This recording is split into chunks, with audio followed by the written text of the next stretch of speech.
আপনাদের এখানেও একজন নটোরিয়াস ক্রিমিনাল আছে, কি নাম? রাজা সেন। দায়িত্ব নিয়ে বলছি, ওই রাজা সেন কিছুদিন পরে আপনাদের দুয়ারে দুয়ারে ভোট চাইতে আসবে। আপনারা ঝাঁটায় কালি মাখিয়ে রাখবেন আর রাজা সেনকে প্রশ্ন করবেন, আপনার দলের তিনজন সাংসদ এই শতাব্দী রায়, এই জগদীশ চন্দ্র বসুনিয়া, এই দীপক অধিকারী কেন পার্লামেন্টে অনুপস্থিত থেকে এই উমিদ আইন পাস করতে সহযোগিতা করলো? এর জবাব আগে দিতে হবে। এটা 2021 সালের আইএসএফ নয়, এটা 2026 সালের আইএসএফ। আমার ভাইকে মেরেছেন, খবর পেয়েছি। ও জামানা গুজার গিয়া। যেই ভাইকে যেই হাত দিয়ে মেরেছেন, আগামী দিনে গণতান্ত্রিক প্রক্রিয়ায় যেই হাত দিয়ে আমার ভাইকে মেরেছেন, ওই হাতকে আমরা ভেঙে গুঁড়িয়ে দেবো। এই নটোরিয়াস ক্রিমিনাল রাজা সেনকে বিতাড়িত করবেন, কথা দিচ্ছেন? এই নটোরিয়াস ক্রিমিনাল রাজা সেনকে বিতাড়িত করবেন, কথা দিচ্ছেন? ফাইল চোর মমতা, এই ফাইল চোর মমতা, এই বিজেপি দালাল মমতা, এই বিজেপি দালাল মমতা, এই ফাইল চোর মমতা, তৃণমূল চোর, বিজেপি ডাকাত। এ কথা বলতে আপনাদের কাছে আসেনি। কেন তৃণমূল চোর, বিজেপি ডাকাত এই কথা সবাই জানে। কোন দিন দেখবেন ছাগলকে গালাগালি করতে করতে ছাগল ঘাস খাওয়া বন্ধ করে দেবে, তবুও তৃণমূলকে গালাগালি করলেও তৃণমূল চুরি করা বন্ধ করবে না। তাই এদেরকে নিয়ে বেশি সময় অপচয় করব না। তবে আজকে বেসিক কয়েকটা দাবিকে সামনে রেখে আজকে আমরা আমাদের এই জনসভা। প্রথম দাবি হচ্ছে ওয়াকফ আইন, যেটার উমিদ নাম দেওয়া হয়েছে, এই আইনটাকে প্রত্যাহার করতে হবে। এই আইনটা কি জন্য এসেছে? বিজেপি তো আমাদের প্রকাশ্য শত্রু, বিজেপি তো আমাদের বুকে ছুরি মেরেছে, আর মমতা ব্যানার্জির সাংসদরা রাতের অন্ধকারে আমাদের পিঠে ছুরি মেরেছে। এই উমিদ আইন যখন পার্লামেন্টে পাস হয়, তখন তৃণমূলের 3 জন সিনিয়র সাংসদ এবং রাজ্যসভার 1 জন সিনিয়র সাংসদ অনুপস্থিত ছিল। কিছুদিন পূর্বে ইলেকশন আসবে, বিধানসভা ইলেকশন। আপনাদের এখানেও একজন নটোরিয়াস ক্রিমিনাল আছে, কি নাম? রাজা সেন। দায়িত্ব নিয়ে বলছি, ওই রাজা সেন কিছুদিন পরে আপনাদের দুয়ারে দুয়ারে ভোট চাইতে আসবে। আপনারা ঝাঁটায় কালি মাখিয়ে রাখবেন আর রাজা সেনকে প্রশ্ন করবেন, আপনার দলের 3 জন সাংসদ এই শতাব্দী রায়, এই জগদীশ চন্দ্র বসুনিয়া, এই দীপক অধিকারী কেন পার্লামেন্টে অনুপস্থিত থেকে এই উমিদ আইন পাস করতে সহযোগিতা করলো? এর জবাব আগে দিতে হবে। এটা 2021 সালের আইএসএফ নয়, এটা 2026 সালের আইএসএফ। আমার ভাইকে মেরেছেন, খবর পেয়েছি। ও জামানা গুজার গিয়া। যেই ভাইকে যেই হাত দিয়ে মেরেছেন, আগামী দিনে গণতান্ত্রিক প্রক্রিয়ায় যেই হাত দিয়ে আমার ভাইকে মেরেছেন, ওই হাতকে আমরা ভেঙে গুঁড়িয়ে দেবো। কেন আমরা সহ্য করব না? যেমন কুকুর তেমন মুগুর, অনেক হয়েছে, আর নয়। আপনি মমতা ব্যানার্জি 2011 সালে ক্ষমতা আসার পর থেকে পশ্চিমবঙ্গের 25,000 সরকারি অনুমোদিত বিদ্যালয় বন্ধ করে দিয়েছেন। আপনি মমতা ব্যানার্জি ক্ষমতা আসার পর থেকে পশ্চিমবঙ্গে 32,000 আরএসএস শাখা আপনি খুলে দিয়েছেন। আপনি মমতা ব্যানার্জি ক্ষমতা আসার পর মুসলমানদের ওবিসি সংরক্ষণ আপনি কেড়ে নিয়েছেন। আদার ব্যাকওয়ার্ড ক্লাস ওয়েলফেয়ার অ্যাক্ট 1993 কে মান্যতা দিয়ে আপনি যদি মমতা ব্যানার্জি ওবিসি রিজার্ভেশন দিতেন, তাহলে হাইকোর্টের অর্ডারে আজকে 10 লক্ষ ওবিসি সার্টিফিকেট বাতিল হতো না। আপনি মমতা ব্যানার্জি মোহন ভাগবতের কথাই রাজনৈতিক উদ্দেশ্য প্রণোদিত হবে আরএসএস এর কথাই ওবিসি সংরক্ষণ দিলেন এবং সেটা শেষমেশ হাইকোর্টের অর্ডারে বাতিল হয়ে গেল। আপনাকে মমতা ব্যানার্জির সংরক্ষণের ব্যবস্থা পুনরায় ফিরিয়ে আনতে হবে। এই সংরক্ষণের জন্য বাবা সাহেব আম্বেদকর মন্ত্রিসভা থেকে পদত্যাগ করেছিল। এই সংরক্ষণের জন্য জ্যোতিবাই ফুলে, সাবিত্রীবাই ফুলে, শাহজাহান শেখ, ফতেমা শেখরা নিজেদের যৌবন উৎসর্গ করেছিল। আপনি মমতা ব্যানার্জি পশ্চিমবঙ্গের সংখ্যালঘু সমাজের কাছ থেকে এই ওবিসি সংরক্ষণটা ছিনিয়ে নেওয়ার ফলে আপনি মমতা ব্যানার্জি বাবা সাহেব আম্বেদকর, সাবিত্রীবাই ফুলে, জ্যোতিবাই ফুলেকে বুড়ো আঙুল দেখালেন।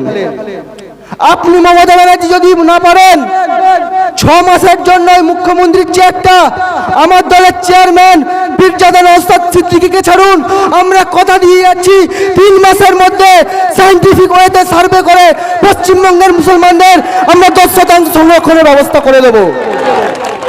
আর যদি বলেন হামসে না হয়ে পায়েগা, তাহলে আমরা বলে রাখছি রঙ্গনাথ মিশ্র কমিশনের সুপারিশ অনুযায়ী সরকারি চাকরিতে 10% মুসলমান, সরকারি চাকরিতে 10% দলিত, সরকারি চাকরিতে 10% আদিবাসী সংরক্ষণের ব্যবস্থা আপনাকে করতে হবে। আর আপনি যদি না পারেন আপনি ছেড়ে দিন, আমার দলের চেয়ারম্যান পীরজাদা নওশাদ সিদ্দিকী ভাইজানকেও চেয়ারে বসান। পশ্চিমবঙ্গের মুসলমানদের সমস্ত সমস্যা আমরা 24 ঘন্টার মধ্যে মিটিয়ে দেব, কথা দিলাম। এখানে আরো দাবি আছে, এসআইআর এর নামে ভোটারদের আতঙ্কিত করা যাবে না।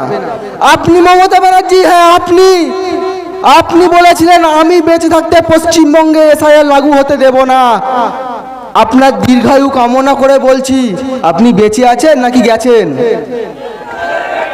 যদি বেঁচে থাকতেন তাহলে নিশ্চয় পশ্চিমবঙ্গে এসআইআর লাগু হতে দিতেন না। এই এসআইআর এর নামে মানুষকে যেভাবে হয়রানি করা হচ্ছে এবং হিয়ারিংয়ে ডেকে যেইভাবে মানুষকে অপমান করা হচ্ছে, সময় নষ্ট করা হচ্ছে, তাকে হ্যারাসমেন্ট করা হচ্ছে, এর বিরুদ্ধে কিন্তু মমতা ব্যানার্জি সুপ্রিম কোর্টে যায়নি। এর বিরুদ্ধে কিন্তু আমার দলের চেয়ারম্যান পীরজাদা নওশাদ সিদ্দিকী ভাইজান সুপ্রিম কোর্টে গেছেন। আপনাদের আবারও জানিয়ে রাখি, 1 সপ্তাহের মধ্যে আমার দলের চেয়ারম্যান পীরজাদা নওশাদ সিদ্দিকী ভাইজান আবারও এই এসআইআর নিয়ে সুপ্রিম কোর্টে মামলা করবেন। কেন হিয়ারিং এর নামে যেভাবে সাধারণ মানুষদের হয়রানি করা হচ্ছে, এর বিরোধিতা করে আমার দলের চেয়ারম্যান পীরজাদা নওশাদ সিদ্দিকী ভাইজান আবারও সুপ্রিম কোর্টে মামলা করতে চলেছেন। আপনাদেরকে দেখবেন বাড়ি ফেরার পথে সব ঠিক আছে, একটাই বলবো আমরা বিজেপির দালাল। তাদেরকে একটা কথাই বলবেন, আমার দলের চেয়ারম্যান পীরজাদা নওশাদ সিদ্দিকী ভাইজান যদি বিজেপির দালাল হতো তাহলে তাকে 42 দিন কেন 42 সেকেন্ডও জেল খাটানোর ক্ষমতা কারো হতো না। কেন আমরা জানি এই মমতা ব্যানার্জি এই শুভেন্দু অধিকারীকে ডেকে বিধানসভায় চা খেতে পারে, ভাই বলে সম্বোধন করতে পারে, কিন্তু আমার দলের চেয়ারম্যান নওশাদ সিদ্দিকী ভাইজান যখন তার সাথে দেখা করতে যায় আপনি তার সাথে দেখা করেন না। আজকে রাজ্যের সরকারি শিক্ষা ব্যবস্থার কথা না বললেই নয়। একটি রাজ্যে যদি দীর্ঘদিন ধরে ছাত্র সংসদ নির্বাচন না হয় তাহলে সেই রাজ্যে কার্যত রাষ্ট্রপতি শাসন জারি হয়ে যায়। অথচ আমাদের পশ্চিমবঙ্গে 2017 সালের পর থেকে পশ্চিমবঙ্গের কোনো কলেজে ছাত্র সংসদ নির্বাচন হয়নি। তাই আমরা এই মঞ্চ থেকে দাবি রাখছি অবিলম্বে ছাত্র সংসদ নির্বাচন করতে হবে এবং বিদ্যালয় এবং কলেজগুলোতে পড়াশোনার পরিবেশ ফিরিয়ে আনতে হবে। আমরা এই মঞ্চ থেকে দাবি রাখছি রাইট টু এডুকেশন অ্যাক্ট অনুযায়ী পশ্চিমবঙ্গের সমস্ত সরকার পরিচালিত বিদ্যালয়ে ছাত্র ও শিক্ষকের রেশিও মেনটেন করতে হবে। আমরা এই মঞ্চ থেকে দাবি রাখছি হাওড়া গ্রামীণের সমস্ত মহিলাদের নিরাপত্তা সুনিশ্চিত দাবিতে একটি 24/7 হেল্পলাইন চালু করতে হবে। এখন একটি নতুন ভাবনা বেরিয়েছে, কি স্বাস্থ্যসাথী। ছোট্ট একটা কথা বলে আমি আমার বক্তব্য শেষ করব। আপনারা জানেন পশ্চিমবঙ্গের মুখ্যমন্ত্রী মমতা ব্যানার্জি কিছুদিন পূর্বে বিধানসভায় একটি রিপোর্ট পেশ করেছে, সেখানে উল্লেখ করা হচ্ছে যে 2024-25 অর্থবর্ষে স্বাস্থ্যসাথী খাতে মোট বরাদ্দ হয়েছে, মোট খরচ হয়েছে 11,000 কোটি টাকা। কল্যাণী এইমসের নাম কে কে জানেন ভাই? একটু হাত তুলুন তো। কল্যাণী এইমসের নাম কে কে জানেন ভাই? কয়েকজন আমরা জানি। আমাদের এই কল্যাণীতে কল্যাণী এইমস বলে একটি হাসপাতাল আছে, কেন্দ্রীয় সরকারের হাসপাতাল। এই হাসপাতাল তৈরি করতে কেন্দ্র সরকারের খরচ হয়েছে কত? 700 কোটি টাকা। আমি ধরে নিচ্ছি 1000 কোটি টাকা খরচা হয়েছে। রাজ্যের মুখ্যমন্ত্রী যদি মনে করতো আমি স্বাস্থ্যসাথীর পরিবর্তে এই 11,000 কোটি টাকা দিয়ে পশ্চিমবঙ্গে 11টি জেলাতে আমি SSKM এর মতো উন্নত মানের হাসপাতাল তৈরি করব, তাহলে রাজ্য সরকার কিন্তু করতে পারতো, কিন্তু সেটা করেনি। কেন? এখান থেকে লুটে খাওয়া যাবে, ওখান থেকে লুটে খাওয়া যাবে না। এখানে যে বিষয়গুলো রয়েছে ওয়াকফ, আমি দায়িত্ব নিয়ে বলছি, এই তৃণমূল সরকারের নেতারা এরা যদি চুরি করে 1995 সালের ওয়াকফ আইনকে সংশোধন করার সুযোগ এরাই করে দিয়েছে। কিভাবে করে দিয়েছে? আমি শেখ সাবির রহমান, আমি দায়িত্ব নিয়ে বলছি, মিডিয়া চলছে, ক্যামেরা চলছে, মিথ্যা বললে আমাকে ছাড়বে না। আমি দায়িত্ব নিয়ে বলছি, কলকাতার মহাবীর তলায় ওয়াকফের 22 বিঘা সম্পত্তি জবরদখল করে রেখেছে তৃণমূল কংগ্রেসের রাজ্যসভার সাংসদ নাদিবুল হক। মিথ্যা বলে থাকলে আমার বিরুদ্ধে মানহানি মামলা করুন। করতে পারবেন না। আমি দায়িত্ব নিয়ে বলছি, কলকাতার আলিপুর থেকে মহাবীরতলা পর্যন্ত ওয়াকফের মোট 35 বিঘা সম্পত্তি রয়েছে, তার মধ্যে 5 বিঘা সম্পত্তি জবরদখল করে রেখেছে তৃণমূল কংগ্রেসের মন্ত্রী এবং বিধায়ক ফিরহাদ হাকিম ও তার স্ত্রী জহরা বিবি। 5 বিঘা সম্পত্তি জবরদখল করে রেখে সেখানে মার্বেলের শোরুম খুলে চালাচ্ছে। মিথ্যা বললে আমার বিরুদ্ধে মানহানি মামলা করুন। মানহানি মামলা করতে পারবেন না কেন? পশ্চিমবঙ্গে সব থেকে বেশি ওয়াকফ সম্পত্তি যদি কেউ চুরি করে থাকে তার নাম তৃণমূল কংগ্রেস। এমনকি আপনাদের জানিয়ে রাখি, তৃণমূলের সেকেন্ড ইন কমান্ড অভিষেক ব্যানার্জির ক্যাম্পাস স্ট্রিটের অফিসটিও আমার আপনার সম্পত্তি, ওয়াকফ সম্পত্তি এরা জবরদখল করে পার্টি অফিস খুলে রেখেছে। এর জবাব কিন্তু আপনাদেরকে 26-এ নির্বাচন দিতে হবে। দেবেন? কথা দিচ্ছেন? এই নটোরিয়াস ক্রিমিনাল রাজা সেনকে বিতাড়িত করবেন, কথা দিচ্ছেন? এই নটোরিয়াস ক্রিমিনাল রাজা সেনকে বিতাড়িত করবেন, কথা দিচ্ছেন? ফাইল চোর মমতা, এই ফাইল চোর মমতা, এই বিজেপির দালাল মমতা, এই বিজেপির দালাল মমতা, এই ফাইল চোর মমতা। ধন্যবাদ সকলকে, সংগ্রামী নন্দন ও শুভেচ্ছা। এখন বক্তব্য রাখবেন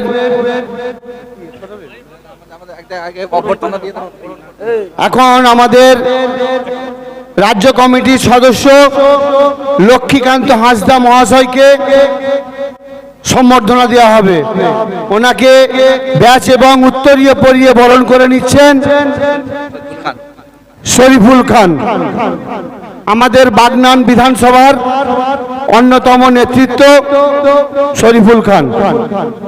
ইনকিলাব জিন্দাবাদ, ইনকিলাব জিন্দাবাদ, আইএসএফ জিন্দাবাদ, আইএসএফ জিন্দাবাদ, নওশাদ সিদ্দিকী ভাই জান জিন্দাবাদ, নওশাদ সিদ্দিকী ভাই জান জিন্দাবাদ। এখন উত্তরীয় পরিয়ে বরণ করে নিচ্ছেন